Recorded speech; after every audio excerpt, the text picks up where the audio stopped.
So hello everyone, it's me Isha और आज हम लोग स्टार्ट करने वाले हैं क्लास 8 के मैथ्स का chapter number 12 which is exponents and powers. तो आज हम लोग ये चैप्टर स्टार्ट करने वाले हैं, ठीक है। तो हमारे चैप्टर में जो मेन कॉन्सेप्ट है उसको मैं बता देती हूँ, एक्सपोनेंट्स एंड पावर्स। ओके, सो ये हमारे पास क्या है, दिस इज़ मतलब मैंने यहाँ पे एक बेस बनाया, जैसे कि यहाँ पे 10 raise to the power of 24 है, इसको हम ऐसे बोलते हैं 10 raise to the power of 24। तो यहाँ पे जो 10 होता है इसको क्या बोलते हैं हम लोग, इसको हम बोलते हैं बेस, ठीक है। तो जो 10 होता है उसको हम बोलते हैं बेस एंड जो 24 होता है उसे हम एक्सपोनेंट और पावर भी बोल सकते हैं, ठीक है। तो ऐसे हम बोलते हैं ना 10 raise to the power of 24, ठीक है। ऐसे हम बोलते हैं कि अगर हम इसे प्रोनाउंस करेंगे तो कैसे करेंगे, ऐसे बोलेंगे 10 raise to the power of 24, ठीक है। तो यही एक मेन कॉन्सेप्ट है यहाँ पे कि आपको बेस और पावर को समझना है कि क्या पावर होता है, क्या बेस होता है। अब एक और हमारे पास कॉन्सेप्ट आता है, that is law of exponents. तो लॉ ऑफ एक्सपोनेंट्स हमने क्लास 7th स्टैंडर्ड में भी पढ़ाया है ना। क्लास 7th में भी हमने ये जितने भी मैं पढ़ाऊँगी आप लोगों ने क्लास 7th में भी पढ़ा है, ठीक है। सो अभी जो आपने क्लास 7th में पढ़ा है उसमें क्या था, सारी जितनी भी चीज़ें थी ऑल वर पॉजिटिव। ओके, मतलब आप क्वेश्चंस लगा रहे थे तो सारी चीज़ें पॉजिटिव में थी, ठीक है। इंटीजर्स में होता है ना पॉजिटिव एंड नेगेटिव। तो आप लोगों ने क्लास 7th में जितने भी आप क्वेश्चन सॉल्व कर रहे थे दे वर इन पॉजिटिव। अब हम लोग क्या देखेंगे, नेगेटिव। इसका मतलब जो क्वेश्चंस होंगे उसमें नेगेटिव नंबर्स भी होंगे, ठीक है। एंड वैसे अगर आपको कोई एक्सरसाइज में प्रॉब्लम होंगी तो आप मेरे सॉल्यूशंस वाले वीडियो देख सकते हैं, ठीक है, एक्सरसाइज के वीडियोस, ठीक है। तो इसी मतलब जो प्लेलिस्ट है उसी के अंदर मैंने डाल रखे हैं अपने चैनल पे, ठीक है। सो अब यहाँ पे हमारे पास क्या है, लॉज ऑफ एक्सपोनेंट्स। अब हम लोग लॉज ऑफ एक्सपोनेंट्स को स्टार्ट करते हैं और हम लोग अच्छे से धीरे धीरे करके सारे लॉज ऑफ एक्सपोनेंट्स को पढ़ेंगे, ठीक है। उनके बारे में जितने भी एक एक एग्जाम्पल लेके भी समझेंगे, ओके। और यह कुछ पॉइंट्स भी देखेंगे। तो अब हम लोग स्टार्ट करते हैं लॉज ऑफ एक्सपोनेंट्स। तो लॉज ऑफ एक्सपोनेंट्स में हमारा जो पहला है law, that is a divided by a raise to the power of m, a raise to the power of n is equal to a raise to the power of m minus n। यहाँ पे क्या हो रहा है, a raise to the power of n divided by a raise to the power of n। यहाँ पे क्या हो रहा है, सेम बेसिस हैं दोनों में। देखो क्या है, दोनों में यहाँ पे n है ना, दोनों में देखो n है, मतलब दोनों में a है, देखो दोनों में a है यहाँ पे। एंड जो इनका डिफरेंट बेसिस मतलब डिफरेंट एक्सपोनेंट्स हैं, ठीक है। तो एक्सपोनेंट्स मतलब ये वाले जिसको मैं सर्किल कर रही हूँ, एक में m है एक में n है, ठीक है। सेम बेसिस है, डिफरेंट एक्सपोनेंट्स हैं। तो अगर ऐसा हो रहा है डिवीजन के क्वेश्चन में तो यहाँ पे क्या करना पड़ेगा हमको, जो a है उसको कॉमन ले लेंगे, उसके बाद जो m और n है उन दोनों को आपस में माइनस कर देंगे, ठीक है। सो इसका एग्जांपल लेते हैं। लेट्स सपोज हमको एग्जांपल में गिवन है 4 raise to the power of 2। फिर यहाँ पे क्या हो रहा है, डिवीजन को हम ऐसे भी लिख सकते हैं, डिवीजन को हम ऐसे भी लिख सकते हैं, ठीक है। इट डजंट मैटर, डिवीजन तो दोनों तरीके से लिख सकते हैं। मैं डिवीजन का साइन लगाऊं या डायरेक्ट बाई लगा के डिवीजन लिख दूं, ठीक है। सो मैं यहाँ पे साइन लगा के कर रही हूँ, ठीक है। आप मतलब उल्टा कुछ और यहाँ पे फॉर्मूला नहीं लग रहा, सेम ही है, क्योंकि डिवीजन को ऐसे भी लिख सकते हैं ऐसे भी लिख सकते हैं बाई में लगा कर। अब यहाँ पे है 4 raise to the power 2 divided by 4 raise to the power 4, ठीक है। यहाँ पे क्या हो रहा है, यहाँ पे है हमारे पास सेम बेस, दोनों में 4 है ना।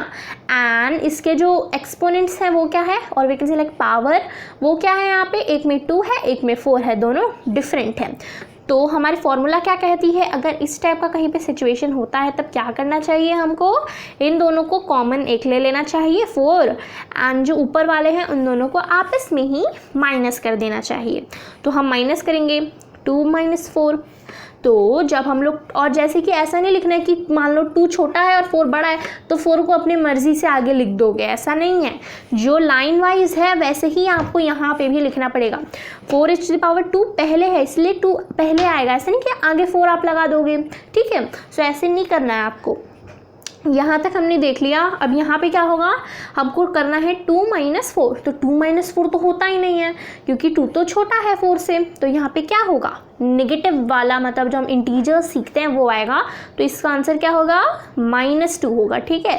आप इसे इंटीजर से सॉल्व करोगे तो -2 होगा। ओके, तो ये हमारे पास क्या आ गया, आंसर आ गया। तो मैंने जैसे बोला था कि इसमें निगेटिव चीज़ें भी आएंगी, ठीक है, हर जगह निगेटिव, कहीं भी निगेटिव आ सकता है, तो आपको डरना नहीं है कि मेरा आंसर गलत आया है। तो इसी तरीके से आप ये जो पहला वाला है उसको सॉल्व करोगे, पहले वाले लॉज ऑफ एक्सपोनेंट को, ठीक है। अब नेक्स्ट हमारे पास क्या आ रहा है, a raised to the power of m divided by a raised to the power of n। जो हमारा a है वो क्या है, raised to the power of m, और दूसरा क्या है, a raised to the power of n। तो यहाँ पे क्या हो रहा है, यहाँ पे हो रहा है हमारे पास same basis and different exponents, है ना। m और n डिफरेंट है, लेकिन यहाँ पे देखो आप, division is not occurring, see है यहाँ पे division is there and here there is multiplication. Okay, so यहाँ पे डिवीजन है, यहाँ पे मल्टीप्लिकेशन है, लेकिन केसेस क्या है, सेम है, सेम बेस है एंड डिफरेंट एक्सपोनेंट है। तो यहाँ पे क्या होगा, ये मल्टीप्लिकेशन है, तो मल्टीप्लिकेशन में आप ए को ए सेम बेस है तो ए को कॉमन ले लो और जो ऊपर वाले हैं उनको क्या कर दो, प्लस कर दो, ठीक है। मल्टीप्लिकेशन में प्लस करना है, डिवीजन में माइनस करना है, ठीक है। ये आप इजीली लर्न कर सकते हो, क्योंकि मल्टीप्लिकेशन का आप लोग क्या सोचते हो, मतलब मल्टीप्लिकेशन मतलब क्या होता है, मतलब डिवीजन मतलब क्या होता है, डिवीजन मतलब आप उसमें कोई भी चीज़ को कम करते हो, तो इसको आप इजिकल टू में माइनस मान लो, ठीक है। मल्टीप्लिकेशन में आप कोई भी चीज़ को दुगना करते हो, उसको आप प्लस मान लो, है ना। तो अगर ऐसा कहीं सिचुएशन है जहाँ पे सेम बेसिस है एंड वो मल्टीप्लिकेशन हो रहा है एंड ऊपर डिफरेंट एक्सपोनेंट्स हैं, तो आप क्या करोगे, एक को सेम ले लोगे, जो बेस है उसको सेम ले लोगे, कॉमन ले लोगे, और जो ऊपर वाले हैं उन दोनों को प्लस कर लोगे जब मल्टीप्लिकेशन और जब डिवीजन हो रहा है। ऐसे ही केस में तो आपको माइनस करना पड़ेगा। तो इसके लिए भी हम एक एग्जांपल ले लेते हैं। तो इसके लिए भी हम ये जो सेम एग्जांपल लेंगे जो ऊपर वाला है, तो यहाँ पे देखो, यहाँ पे लेंगे हम लोग 4, ऊपर क्या होगा हमारे पास 2 मल्टीप्लाइड बाय 4, ठीक है। तो ये हमारा एक एग्जांपल ले लिया है मैंने।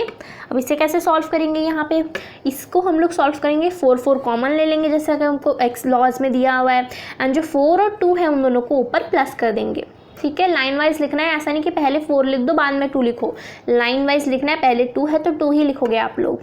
तो 4 + 2 कितना हो जाएगा हमारे पास, 6, ठीक है, 6 हो जाएगा यहाँ पे हमारे पास। तो दिस इज आवर आंसर।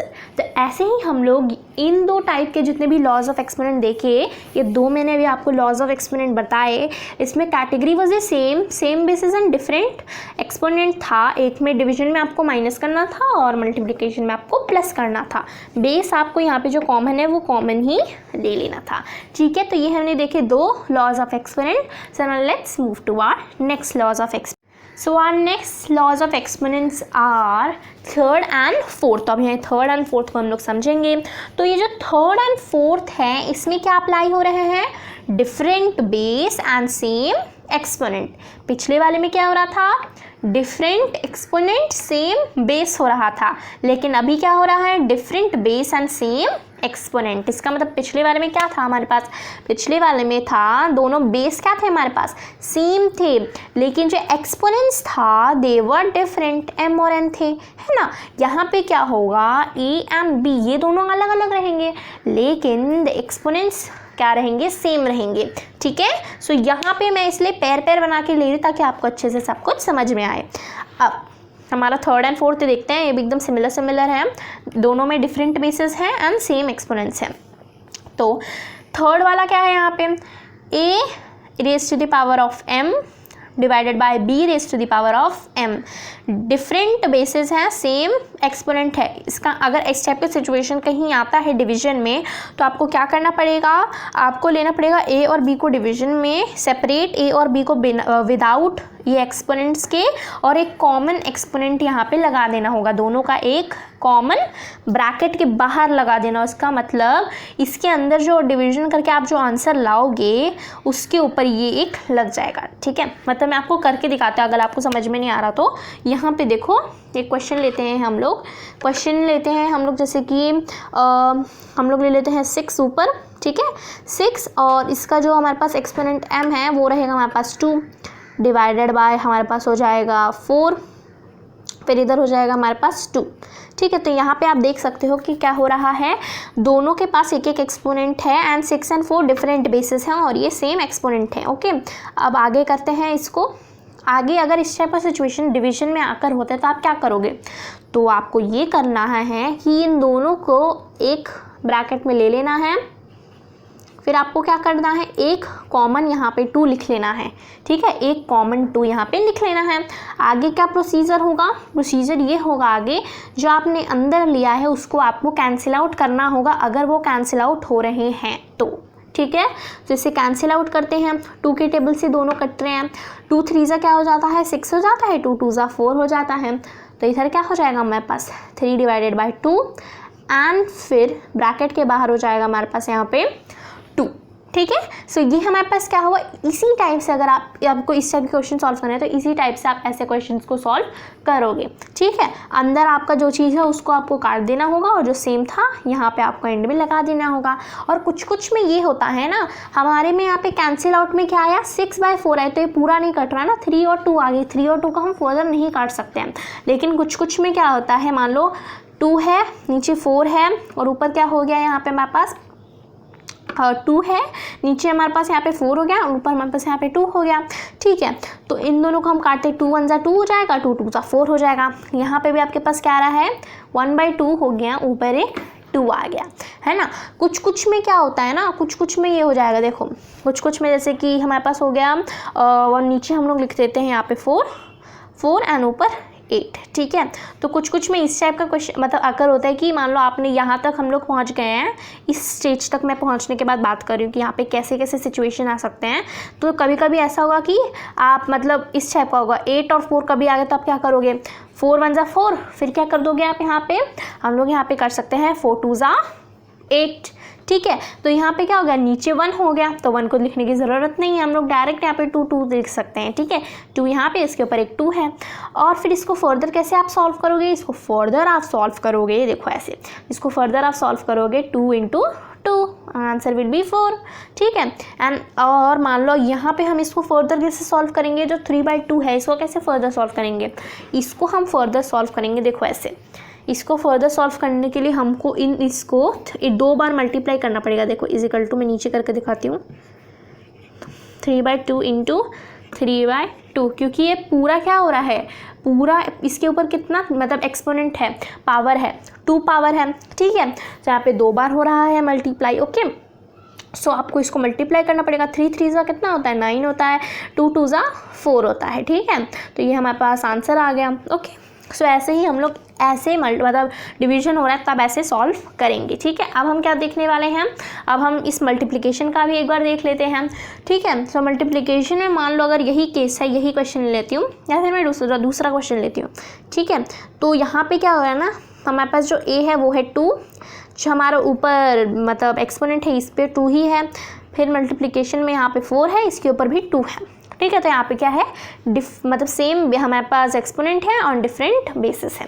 तो क्या हो जाएगा, बाद में आपको क्या करना पड़ेगा, जो आपके पास दोनों नंबर है उनको एक ब्रैकेट में लिखना पड़ेगा, 2 × 4 और ऊपर क्या हो जाएगा आपके पास यहाँ पे 2 हो जाएगा। कॉमन आपको लेना है तो आपको अंदर वाले को मल्टीप्लाई करना होगा, अंदर जो भी नंबर है उन दोनों को मल्टीप्लाई कर दो, 4 2 कितना होता है 8 होता है, ऊपर 2 आ जाएगा, फिर इसको आप फर्दर कर सकते हो 8 × 8 विच विल बी 64, ठीक है, 64 आई, okay.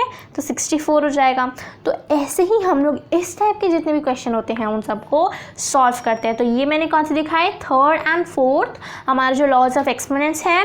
So now let's move to our next laws of exponents. So our next laws of exponents are 5th 6th and 7th। तो ये हमारे क्या होंगे, लास्ट लॉज ऑफ एक्सपोनेंट्स होंगे, ठीक है, last 3 laws of exponents. And ये थोड़े इजी हैं, एकदम स्मॉल एक्सपोनेंट्स है, मतलब लॉज ऑफ एक्सपोनेंट्स है, ज़्यादा इसमें मतलब लाइक लर्न करने की ज़रूरत नहीं है, ओके। तो यहाँ पे क्या है हमारे पास 5th वाले में क्या हो रहा है, 5th वाले में आप देखो क्या हो रहा है, अगर आपको कहीं पे सिचुएशन आती है कि ए है, ए की पावर n है, फिर ब्रैकेट लगा के उन दोनों की पावर क्या है m है, तब इस टाइप के क्वेश्चंस को आप कैसे सॉल्व करोगे। तो क्या करना है आपको, यहाँ पे नॉर्मली जो a है उसको आप ले लो और उसके बाद जो n और m है उन दोनों को आपस में मल्टीप्लाई कर दो। एग्जाम्पल लेके समझते हैं, एग्जाम्पल लेके अच्छे से समझ में आता है। तो 2 ले लेते हैं, इधर 2 ले लेते हैं, ठीक है, 2 raised to the power 2 और ऊपर 4 आ गया। ऐसे सिचुएशन को आप कैसे टैकल करोगे? मान लो अब हमारा एक्सपोनेंट्स आप 8th स्टैंडर्ड में आ गया, तो एक्सपोनेंट्स मैंने बोला इस चैप्टर में मतलब उसमें भी रहेगा, नेगेटिव में भी रहेगा, तो मैं इधर -4 ले लेती हूँ, ठीक है, कुछ भी हो सकता है, माइनस भी हो सकता है, ओके। तो इधर मैंने ले लिया 2⁻², फिर होल ब्रैकेट में है -4, ठीक है। अब इसको हम सॉल्व करते हैं, कैसे करेंगे? 2 नॉर्मल नीचे लिखना है, जैसे a हमने नीचे लिखा है, फिर n और m को मल्टीप्लाई कर देना है, 2 × -4, तो इसे मल्टीप्लाई करके देखते हैं।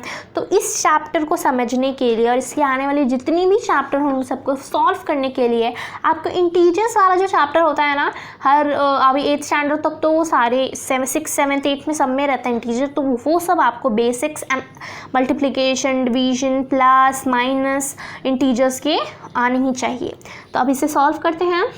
2 इधर हो जाएगा नीचे, अब इन दोनों को मल्टीप्लाई करना है, तो पहले क्या करेंगे, 4 2 सा कितना होता है, 8 होता है। अब यहाँ पे 4 के पास क्या है, माइनस का साइन है, तो माइनस लगा देंगे, ठीक है, प्लस माइनस माइनस, ये प्लस है ये माइनस है, तो यहाँ पे माइनस का और इन दोनों को मल्टीप्लाई करके आंसर लिख दिया।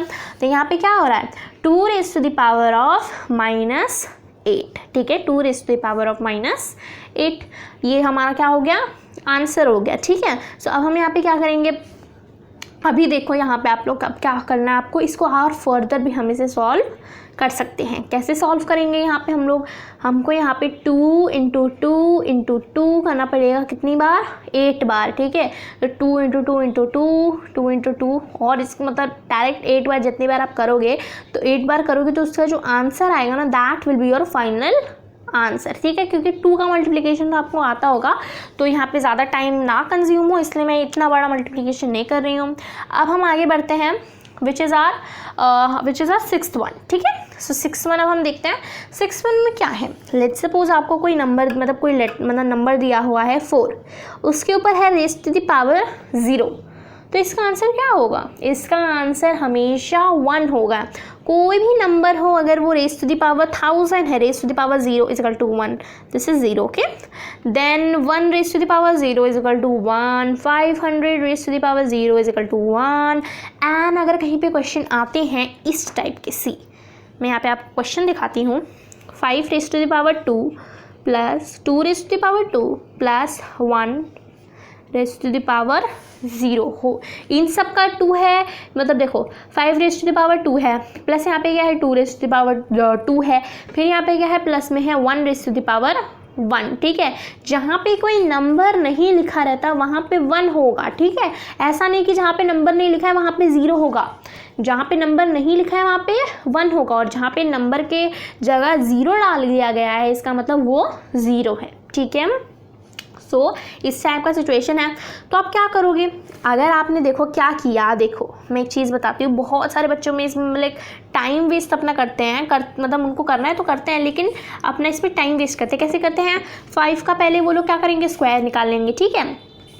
5 का स्क्वायर निकालेंगे तो 25 हो जाएगा, फिर वो लोग 2 का स्क्वायर निकालेंगे तो 4 हो जाएगा, फिर वो प्लस करेंगे 1, ठीक है, 1 raised to the power 1 ही है ना, तो 1 यहाँ पे लिख देंगे और होल टू द पावर 0 ही रखेंगे। फिर वो क्या करेंगे, फिर इन सबको प्लस कर देंगे, तो 4 + 5 मतलब 4 + 1 5 हो जाएगा, तो टोटल मिला के 30 हो गया, और raised to the power यहाँ पे 0 है, देखो एंड में तो 0 ही आ गया ना, तो इसका मतलब तो 1 होगा। तो इतना सारा स्टेप करने की कोई ज़रूरत ही नहीं है, किसी का भी raised to the power अगर 0 है दैट विल बी 1, ठीक है, किसी का भी raised to the power 0 है दैट विल बी 1, किसी भी बड़े बड़े ब्रैकेट का raised to the power 0 that will be 1। Next is are a raised to the power, अब यहाँ पे नेक्स्ट वाला हम देखते हैं, ठीक है। मैं इसे रब कर देती हूँ, ये सारा रब कर देती हूँ, okay. So this laws of exponent is new to you all, ठीक है, ये वाला हमने नहीं देखा है, ये सब तो हमने देख रखा है क्लास 7th में।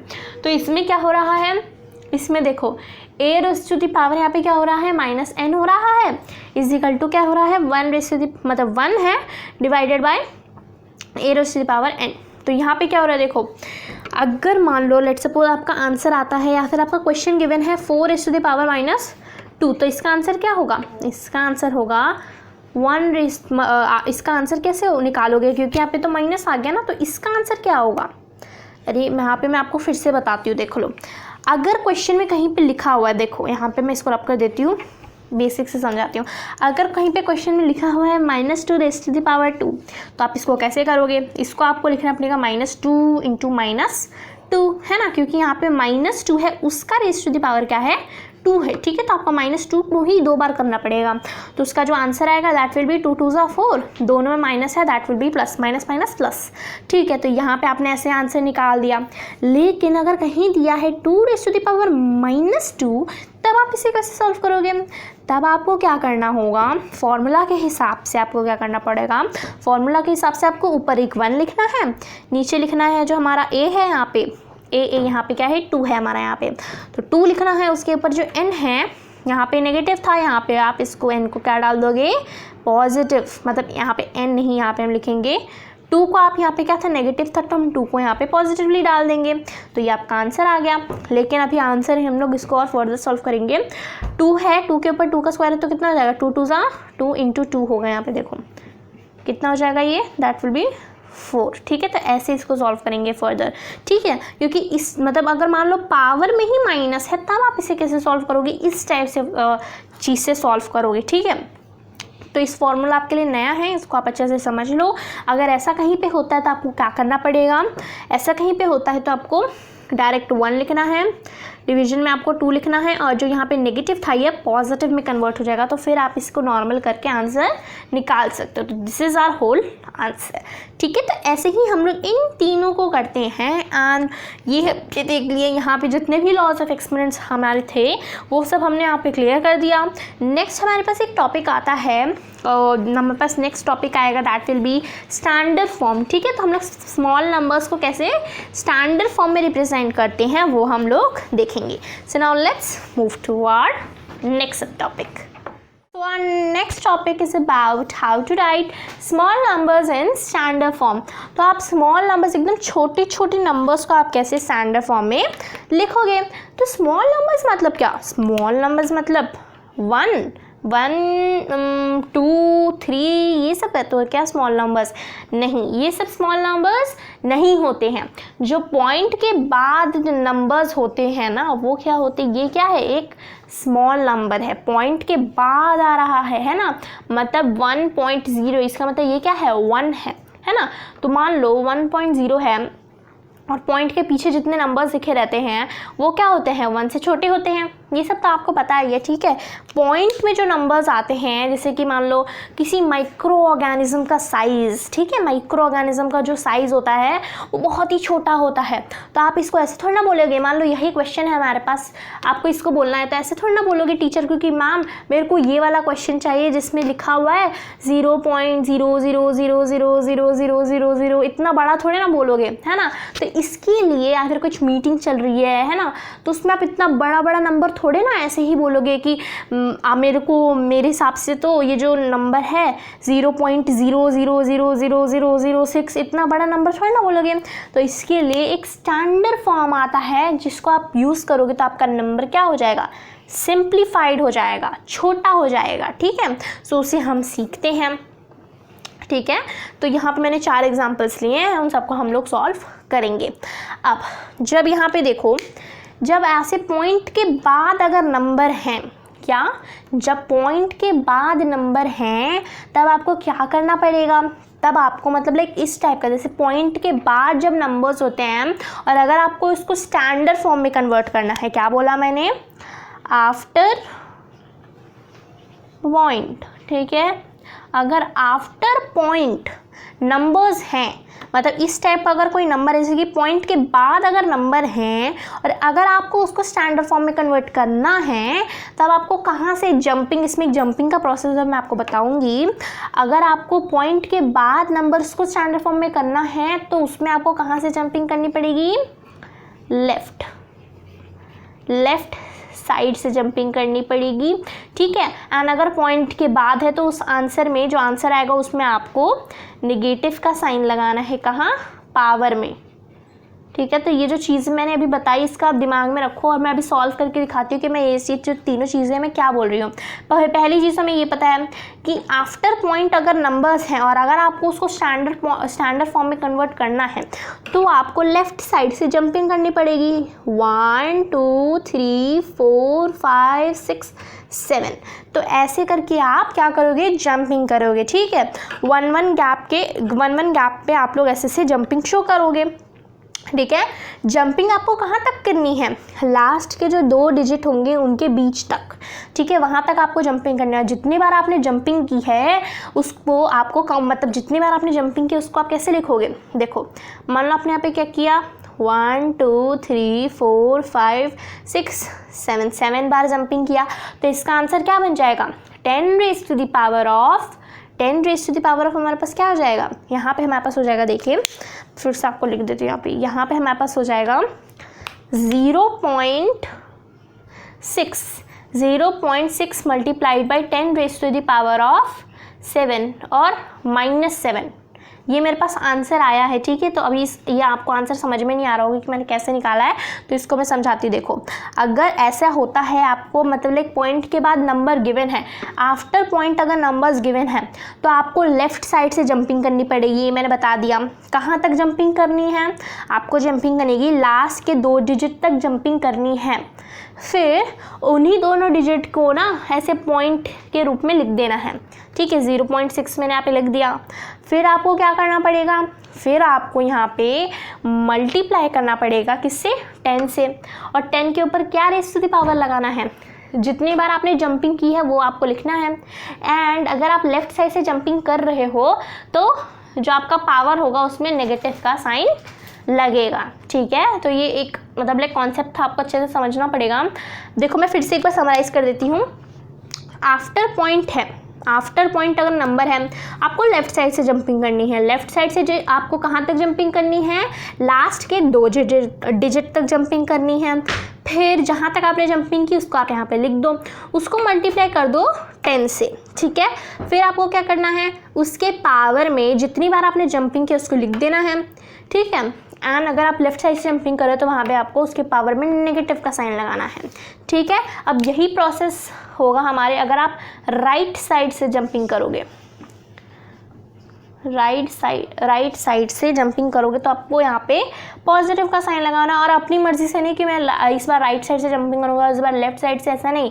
अगर पॉइंट के बाद आपको स्टैंडर्ड फॉर्म में कन्वर्ट करना है तब आपको लेफ़्ट साइड से जंपिंग करना पड़ेगा, और अगर पॉइंट से पहले आपको नंबर्स को स्टैंडर्ड फॉर्म में करना है तब आपको राइट साइड से जंपिंग करनी पड़ेगी और पॉजिटिव का साइन लगाना पड़ेगा।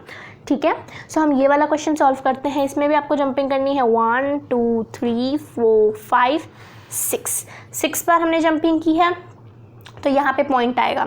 अब यहाँ पे मैंने जैसे कि बोला था लास्ट के 2 डिजिट को आपको क्या करना है, पॉइंट में लिखना है। लेकिन अगर मान लो उससे ज़्यादा डिजिट है, जब डिजिट ज़्यादा है तब आपको इस पूरे डिजिट को पॉइंट के रूप में लिखना पड़ेगा। उससे पीछे जितने 0 इन सबको लिखने की ज़रूरत नहीं है। 15.6 यहाँ पे आप लिखोगे, इंटू आप इसको क्या कर दोगे 10 से, हर जगह 10 से, और जितनी बार आपने जंपिंग की है 6 बार हमने जंपिंग की है उसके साथ आपको यहाँ पे नेगेटिव का लगाना है। क्यों लगाना है, क्योंकि हमने लेफ़्ट साइड से जंपिंग की है इसलिए हमको नेगेटिव का लगाना पड़ेगा। ठीक है, एंड लेफ्ट साइड से जंपिंग क्यों की है, क्योंकि हमको पॉइंट के बाद नंबर मिला है। अब देखते हैं पॉइंट से पहले के नंबर। ठीक है, 460 है, 460.0, तो इसे हम कैसे लिख सकते हैं, इसे हम 460 भी लिख सकते हैं। एंड क्वेश्चन में आपको ऐसे ही पूछा रहेगा कि 460 है, आपको इसको किस में कन्वर्ट करना है, स्टैंडर्ड फॉर्म में। तो आप कैसे कन्वर्ट करोगे, आपको बस पॉइंट लगा के पीछे एक 0 लगा देना है। ठीक है, तब आप उसको अच्छे से आसानी से स्टैंडर्ड फॉर्म में कन्वर्ट कर लोगे। ठीक है, तो इस टाइप के क्वेश्चन को भी करके देखते हैं। अगर ऐसा है पॉइंट से पहले नंबर है, बिफोर पॉइंट है तो आफ्टर पॉइंट था ना, पॉइंट के बाद अगर पॉइंट से पहले नंबर है तब आपको राइट साइड से जंपिंग करनी पड़ेगी। ठीक है, कहाँ से, राइट साइड से जंपिंग करनी पड़ेगी। और अगर आप राइट साइड से करोगे तो 10 रेज़ टू द पावर में आपको पॉजिटिव नंबर लिखना है जितनी बार आपने जंपिंग की है। तो हम राइट साइड से जंपिंग करते हैं 1 2, लास्ट के 2 डिजिट तक ही जंपिंग करनी है, वहाँ पे एक आपको लगाना है। ठीक है, तो जहाँ पे जंपिंग हमने की, तो यहाँ पे क्या हो जाएगा 4.6 हो जाएगा, ठीक है। एंड इंटू 10, यहाँ तक का कॉन्सेप्ट सेम है। और जितनी बार आपने जंपिंग की, 2 बार हमने जंपिंग की, उसके साथ आपको पॉजिटिव का साइन लगाना है, पॉजिटिव की साइन लगाने की ज़रूरत नहीं है, ठीक है। तो राइट साइड से आपको जंपिंग यहाँ पे हमने की, क्यों की, क्योंकि ये पॉइंट से पहले था, बिफोर पॉइंट था नंबर्स, ठीक है। अब आगे सॉल्व करते हैं हम। आगे यहाँ पे हमारे पास सेम चीज़ है, डायरेक्ट नंबर दिया तो आपको यहाँ पे क्या लिखना पड़ेगा, यहाँ पे आपको लिखना पड़ेगा आगे 0.0, फिर आप आसानी से कर सकते हो। आपको ये पता चल गया कि यहाँ पे क्या है, नंबर्स बिफोर पॉइंट है, तो आपको कहाँ से जंपिंग करनी पड़ेगी, आपको यहाँ पे जंपिंग करनी पड़ेगी राइट साइड से। तो राइट साइड से जंपिंग करते हैं, 1 2 3 4 5 बार हमने जंपिंग की है, तो 5 बार हम लोग मन में रखते हैं और 4.5 हो जाएगा, क्योंकि इन लास्ट 2 नंबर के बीच में से हमको लिखना था ना, 4.5 हो जाएगा। लास्ट 2 नंबर के बीच में पॉइंट आएगा, ठीक है, और ये नंबर आपको लिखना है तो हमने लिख दिया। इंटू हम क्या कर देंगे 10। अब कितनी बार आपने जंपिंग की, 1 2 3 4 5, तो इधर हो जाएगा 5, और राइट साइड से की है तो पॉजिटिव नंबर आएगा, ठीक है। सो ये मतलब लाइक कॉन्सेप्ट है, आपको अच्छे से समझना पड़ेगा। आप इसको चाहते हो तो लिख लो, ठीक है, लेकिन बहुत ही ईजी कॉन्सेप्ट है, आप समझ लेना। एंड यहीं पे हमारे इस चैप्टर का एंड होता है, इंट्रोडक्टरी पार्ट एंड होता है, ठीक है। एंड मैं इसके एनसीईआरटी सॉल्यूशंस भी दे दूँगी आपको, लाइक पीडीएफ नहीं, मतलब मैं आपको समझा दूँगी वीडियो में, ठीक है, एक एक का वीडियो बना के। तो यहीं पे हमने क्लास 8 की मैथ्स का chapter number 12 exponents and powers का इंट्रोडक्टरी वीडियो खत्म कर दिया है। एंड प्लीज़ मेरे चैनल को सब्सक्राइब कर दीजिए और बेल आइकन दबा दीजिए, जिससे आने वाली सारी वीडियो की नोटिफिकेशन आपको जल्द से जल्द मिल जाए। और अगर आपको वीडियो अच्छी लगती है तो इस वीडियो को लाइक कीजिए और अपने फैमिलीज़ और फ्रेंड्स के साथ ये वीडियो शेयर कीजिए। Thank you.